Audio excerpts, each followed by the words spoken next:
네, 최진의 용감한 분석입니다. 자, 용인술 얘기를 하고 있는데요. 역시 오늘 이 시간에도 최진 경기대 교수 모셨습니다. 어서 오십시오. 예, 안녕하십니까. 아유, 박찬종 변호사님이 예. 그냥 워낙 그 정당 후보론에 대해서 예. 열띠게 성토를 하셔가지고 예. 시간이 좀 길어졌습니다. 아무튼 예.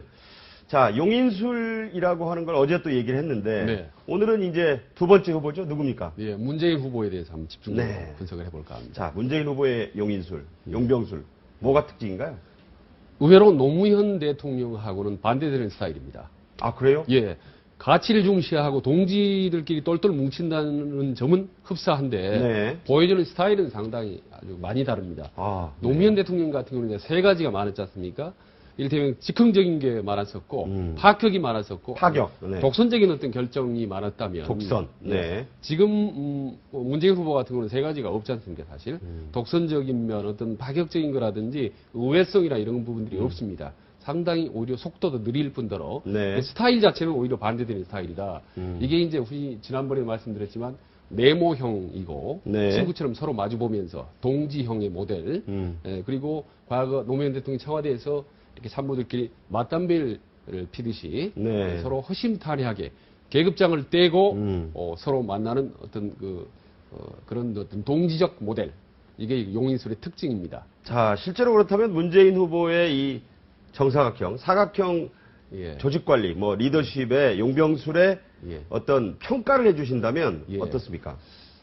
좀 긍정적으로 본다면 유비 이 삼국지 유비 같은 덕장 스타일이라고 할 수 있는데요. 네. 그래서 이런 덕장 스타일은 주로 많이 얘기를 듣습니다. 오랜 동안 듣고 최종적으로 이제 본인 의견을 수렴한 다음에 결정을 하는데 네. 이런 스타일은 되게 관우 같은 의리 스타일이라든지 장비 같은 돌격대형 참모를 상당히 선호를 하게 되죠. 네. 본인은 모든 걸 들고 마지막에 결정을 하기 때문에 그래서 간혹 장비 같은 어떤 강력한 돌격대형 참모들이 주위에서 많이 활약을 하는 그런 네. 특징이 있습니다. 자, 문재인 후보 캠프에는 뭐 관우인지 장비인지 뭐 많은 분들이 영입돼 있고 예. 또 그 주 핵심들이 예. 물러나긴 했지만 아직도 역시 노무현 전 대통령 때 사람들이 많거든요. 네. 뭐 이분들을 가지고 이런 파워를 조직 관리를 할 수 있을까요? 지금 다행히 이제 9명이 뒤로 물러났기 때문에 네. 친노 핵심들이 뭐 말아먹는다 이런 이제 비난은 피할 수가 있게 됐죠. 네. 그러나 여전히 그 친노 그룹들이 중심축을 형성한 건 사실입니다.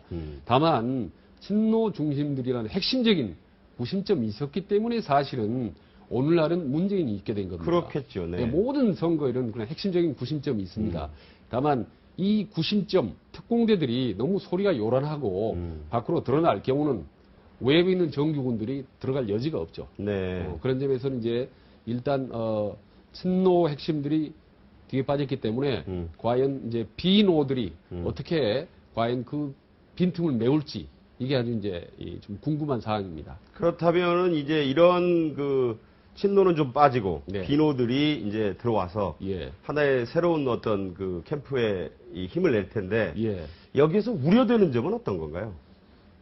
계속 비노들이 겉도는 경우 비록 이선에 물러났지만 네. 여전히 실질적인 핵심적인 보이지 않는 손의 역할을 하고 네. 친노 벽이 여전히 이 형태만 바꿔졌을 뿐 내용적으로 그대로 있을 경우에 비노는 점점 겉돌다가 나중에는 반노로 변할 수가 있습니다. 네. 지금 보면은 손학규라든지 이 정세균이나 혹은 김두관 같은 경우는 움직임 별로 보이지 않죠. 근데 오늘 이제 뭐 그 정세균 그 예. 김두관 후보를 좀 만났어요. 오늘 오전에. 예. 이제 그러니까 상당히 좀 늦은 것도 일찍 만났어야 되고 그리고 제가 최근에 보면은 정동영 후보의 측근인 뭐 정기남이라든지 제가 실명이지만 뭐 김철근 뭐 최원일 이런 젊은 친구들이 민주당의 선거를 많이 뛰어본 아주 젊은 프로들입니다. 네. 얘들이 다 저기를 갔더라고요. 안철수 캠프로. 네네. 그 사람들이 이제 하는 얘기가 어떤 친노의 벽이 너무 두터워서 우리는 여지가 없다. 네. 라고 이제 하는데 빨리 그 문호를 더 활짝 열어야 된다고 생각합니다.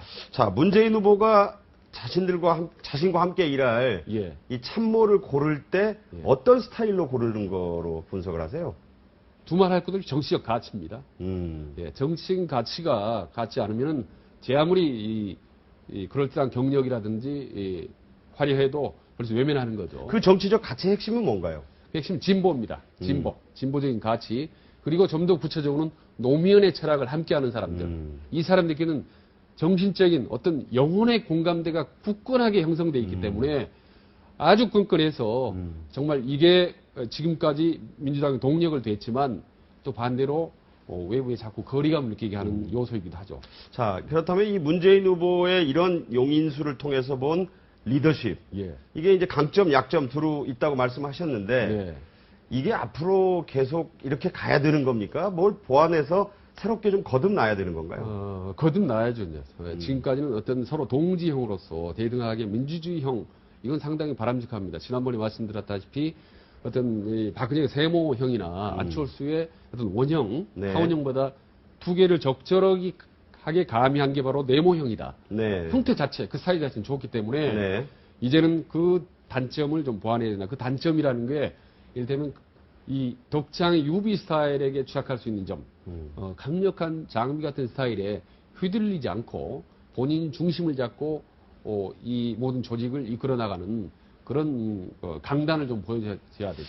오늘도 이 문재인 후보의 그 일정이나 행보를 보면 네. 아까 말씀드린 대로 정세균, 김두관 전 자기 경쟁자들 만났고 네. 좀 내부 결속을 자꾸 다지는 것 같아요. 이게 예. 문재인 안철수 단일화를 염두에 둔 이제 사전 포석, 예. 내부 다지기다 이렇게 보는 건데 예. 그만큼 좀 어떤 인적 구성에서 다양함이 떨어지는 거 아닌가요? 그렇습니다. 제가 주위 당 내에 이 사람들이 들려오는 얘기가 들어보면 문재인 후보에 대한 이제 아쉬움, 불만이 네. 전화를 하지 않는다. 전화? 네, 전화. 예. 중요한 포스트에 있는 사람들, 외곽에서 떠들고 있는 사람들에게 전화 한 통화만 해준다면은 확 끌어당길 텐데 그 부분이 많이 아쉬움을 토로하더라고요. 그래서 제가 오히려 정치 신인이기 때문에 아직 그 부분에 대해서는 좀 샤이하다.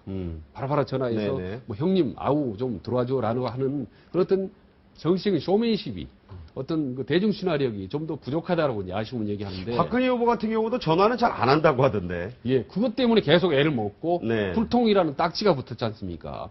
왜 전화를 못 합니까? 미국의 대통령은 루즈벨트, 레이건, 오바마 대통령 같은 경우는 주말에 하는 일이 전화를 합니다. 백악관에 국회의원들한테, 네. 천마들한테. 여야를 가리지 않고. 그리고 여야 가리지 않고 전화하고 네, 그렇죠. 도와달라 이런 부분이 어떤다라고 전화만 몇 마디 하면 얼마나 그걸 그게 바로 이제 뿌듯하겠습니까? 계파와 당파를 초월한 어떤 정치의 한 모습일 수 있는데 예. 안철수 후보는 전화를 자주 하는 걸로 뭐 평가를 하시나요? 저도 전화 안 하는 걸로 알고 있습니다. 네. 안철수 후보 경우도 아주 은밀하게 맨투맨으로 만납니다. 네. 그런 점에서 새 후보가 전화 정치 이 부분이 미흡합니다. 사실 용광로라든지 대통합이라는 게 엄청나게 거창한 게 아닙니다. 네. 거대한 위대한 인물 데려오는 게 아니라 전화 한 통 하고 네. 중요한 분 만나서 차 한잔 하면서 두 손을 꼭 잡고 도와달라고 하는 이런 마음의 여유가 바로 통합 능력이라고 저는 생각을 합니다. 자, 문재인 후보 얘기를 이제 했으니까 네. 마무리 말씀으로 예. 앞으로 문재인 후보가 야권 단일화 예. 또 나아가서 본선까지 물론 가겠다고 지금 생각하고 하시는 거 아니겠어요? 예. 리더십 용인술에서 이 점은 꼭 극복해야 보완해야 되겠다. 예. 한 말씀 조언해 주신다면요. 예, 그거는 문재인의 성문을 더 활짝 열어라 하는 겁니다. 지금 친노 핵심 그룹이 이선을 회퇴했지만은 네. 아직 더 많은 사람이 들어와야 됩니다. 지금 박근혜 후보가 비록 위기를 처해 있지만은 통합 깜짝 놀랄 만한 외부 인사를 영입했지 않습니까? 네. 이렇게 이랬듯이 문재인 후보도 이미 내부 친노 기둥은 형성이 돼 있습니다. 네. 확실하게 이제는 네. 외부에서 어떤 사람이 오더라도 흔들리지 않을 정도의 어떤 노무현 정신을 계승할 수 있는 중심축 기둥이 형성됐기 때문에 네. 이제는 더 이상 두려워하지 말고 외부 보수적인 인사 혹은 심지어 우익적인 인사까지도 과감하게 끌어들여서 지금 말 그대로 말로만 그치지 말고 용광로가 되라. 용광로입니다. 활짝 열어서 예, 다 그런 녹여라 말씀. 이런 말씀이죠. 예, 그게 저는 첫째도 둘째도 문재인 후보가 지금 당면한 최대 과제라고 생각을 합니다. 근데 말로는 쉬운데 네. 잘 안 되는 것 같아요, 보면. 예. 바로 그래서 모두 쉬운 게 가장 어려운 겁니다. 누구나 얘기하는 것, 말로 네. 얘기할 수 있는 것. 이걸 바로 행동으로 옮기느냐 못하느냐가 성공 실패를 좌우하는 거죠. 네. 예. 오늘 말씀 잘 들었고요. 내일도 또 이어가겠습니다. 내일은 누군가요? 내일은 뭐 마지막 안철수 후보 용인술? 용인술에 대해서 깊이 한번 보고 들어가 보겠습니다. 기대가 되는군요. 예. 고맙습니다. 예, 감사합니다. 네, 박상규의 대선 스타일은 저희 채널 A 홈페이지에서 언제라도 다시 보실 수가 있습니다. 시청자 게시판에 저희 프로그램에 대한 어떤 의견이라도 가감 없이 남겨주시면 즉각 반영하도록 하겠습니다. 지금까지 박상규의 대선 스타일이었습니다. 내일 오후 1시 50분에 저는 여러분 다시 찾아뵙겠습니다. 오늘도 남은 시간 멋지게 보내십시오. 감사합니다.